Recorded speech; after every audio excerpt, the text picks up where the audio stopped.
Hey, Shedeur, Joe Rico, Mile High Sports Radio. First of all, congratulations. What a fantastic performance by you and your teammates. Can you talk a little bit about some of your feelings pregame, kind of how you thought? I know your father also gave a great pregame speech that I got to witness. Hmm.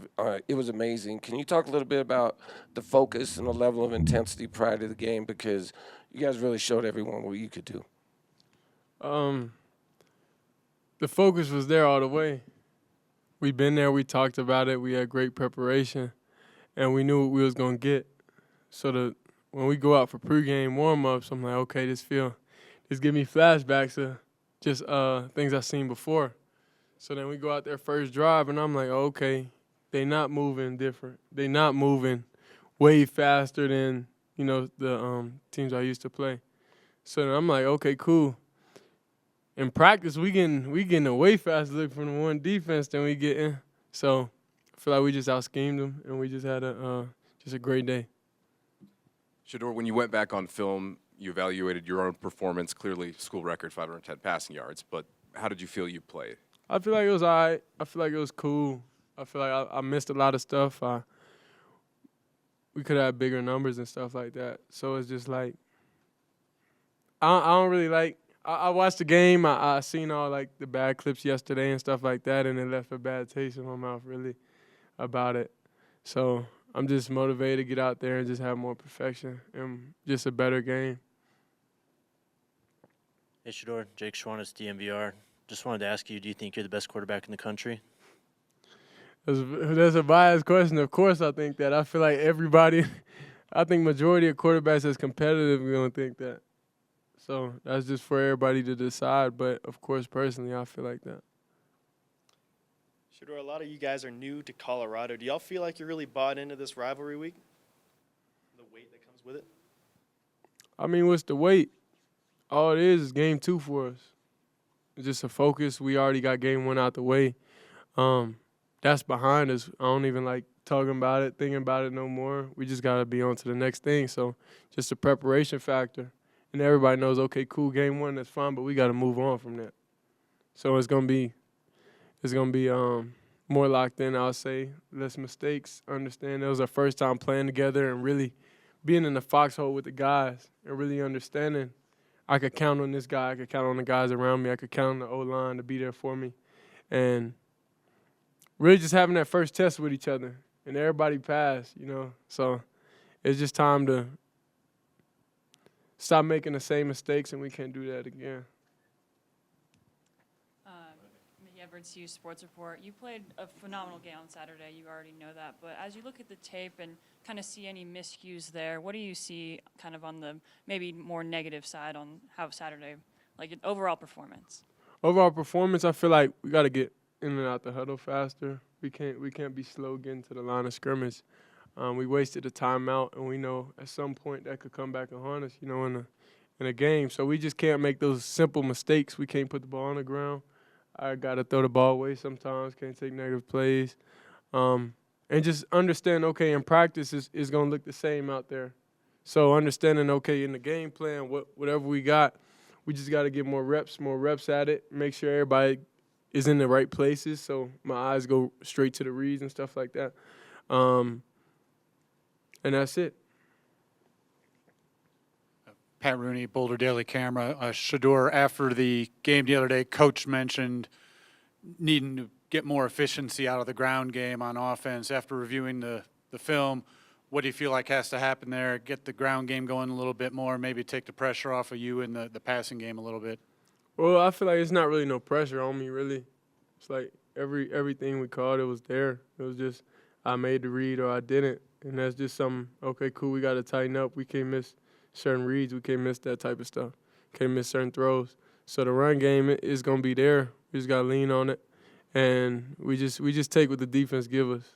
If they're going to let us throw the ball, we're going to throw the ball. If they're going to let us run, we're going to run. So it's just nobody has prior to the game, nobody knows, okay, cool, we're going to go for this. Like, we didn't know we was going for 510 yards passing. Like, we didn't know that. Well, however many yards, 510, I think. We didn't know that. It just happened. Somehow, somewhere, it just happened. So last time we had that many yards was in the scrimmage, the first scrimmage. So then it was like, dang, we really went 500. That's crazy.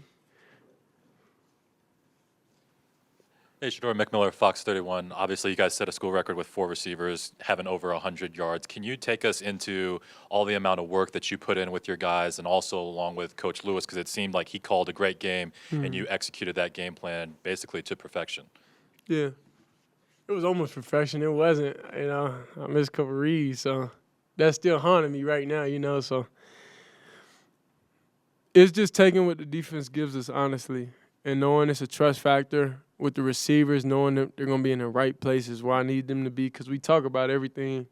Coach gets mad because I always talk about the one-off situations, like to where you just got to understand they may have just got you that play. That's it. But I like being very detailed and really just having answers for everything the defense does.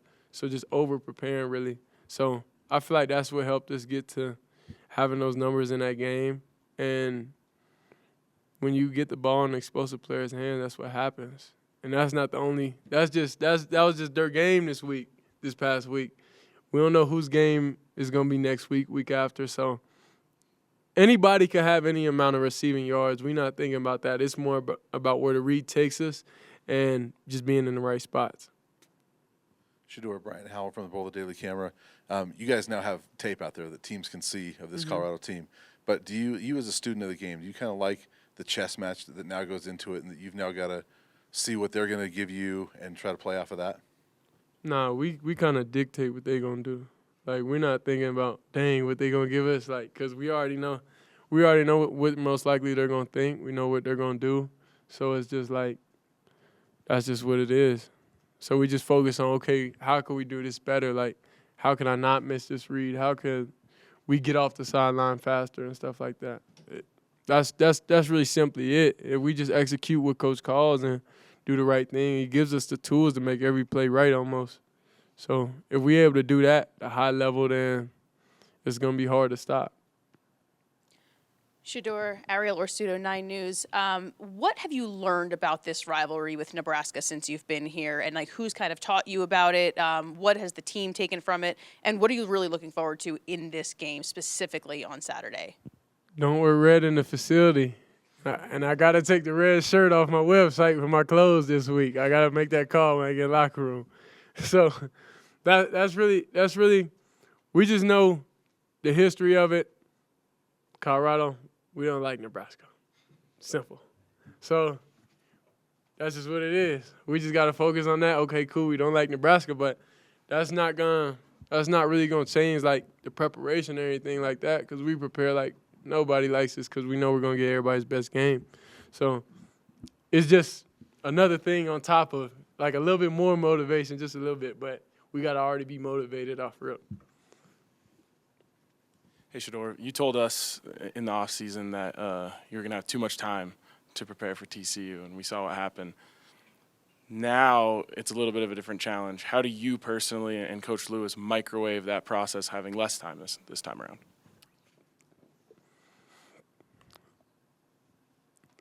I would say I just understand the scheme. I really like learning and understand, like, the coaches and their schemes and stuff like that. Understand, what trees they come from and stuff like that. So it's really just being a student, knowing this week, okay, cool, we're not going to have as much time as we had. So now a lot of time gets cut out. Like, a lot of time it's more focused on just watching football. Different teams that run the same scheme, different prior games that I played in the past that run a similar scheme, stuff like that, understanding their players and really knowing them intimately. So that's really it. They got a lot of talented players. They got good D linemen. They got good backers. They got good DBs. So it's like just being just understanding what we got on the table, understanding what they got. Hey, Shedeur, Carlos Bryant, DSM. Wanted to talk about the 4th down, 4th and 2. You were down by 7. What was going through your mind? And how much does your work with Tom Brady impact those serious, stressful moments in the game? All right, I'm going to answer the first question. You got to ask the second one again. All right, so the 4th and 2, it's like I know everybody. I'm up there. I'm like 4th and 2, dang. So then I know everybody's feeling like, dang, what they going to do right here? And I'm in my head like, dang, it's 4th and 2. But I've been there before, you know, so it's like this is not my first 4th and 2 game on the line situation. So I'm like, okay, execute the play call. That's it. If that ain't there, then extend the play, do something, make it happen. But, like, I'm human too, so how y'all feel, y'all be like, dang, it's 4th and 2, what's going to happen? Like on the 3rd and 16 with Trav, it was like, find a one-on-one, find the best matchup, and put it there, and that's it. So 4th and 2 is like, ain't no way we losing this game. It don't matter what's going on. If the throw ain't there, we going to get it some way, somehow. Like, we're not going out like that. So that's it. How much did you work with Tom Brady that you were working on impact those situations?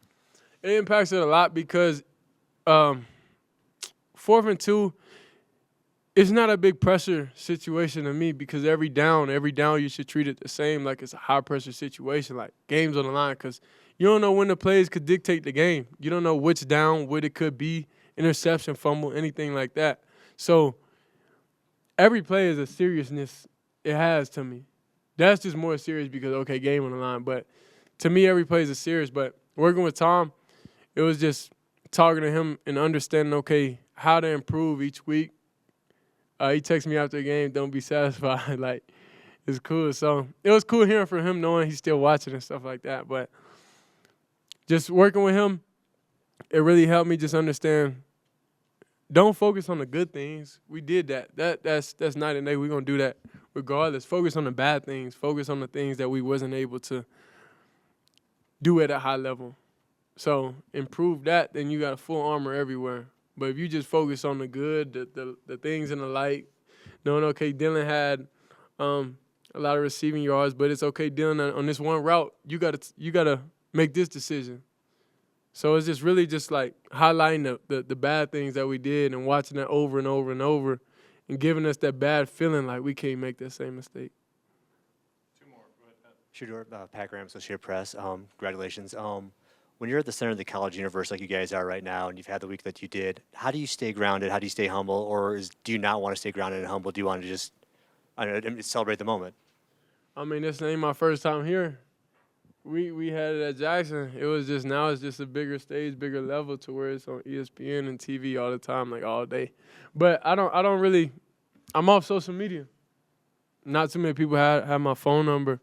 The one I really keep with me. So it's like I don't see none of that stuff, honestly. I don't watch TV at home. Like we probably put on YouTube, watch full games or something here and there, like game film. But that's it. I'm disconnected from that type of stuff because I know what it could lead to. So that's why I always reference like my past, because I feel like God put me in a position to where I went through all these trials and everything in my prior years and stuff in college and understand the different situations and everything that I'm going to go through to prepare me for this year.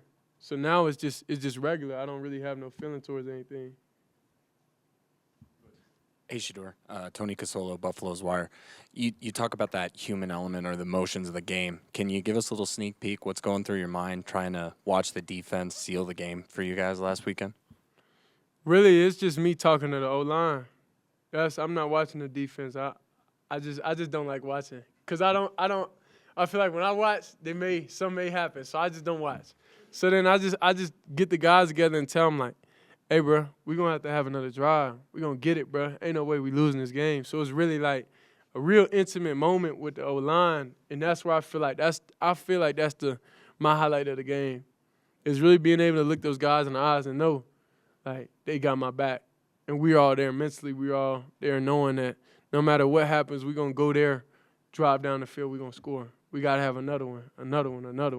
So however things played out, mentally we was ready. So that's really our main mindset, I'll say, offensively, and knowing just no matter what, if they're doing good, if they're doing bad, that shouldn't affect us. We should have the want to score every drive that we can. And if we don't, then we kind of failed ourselves. All right, thanks, Drew. Appreciate it.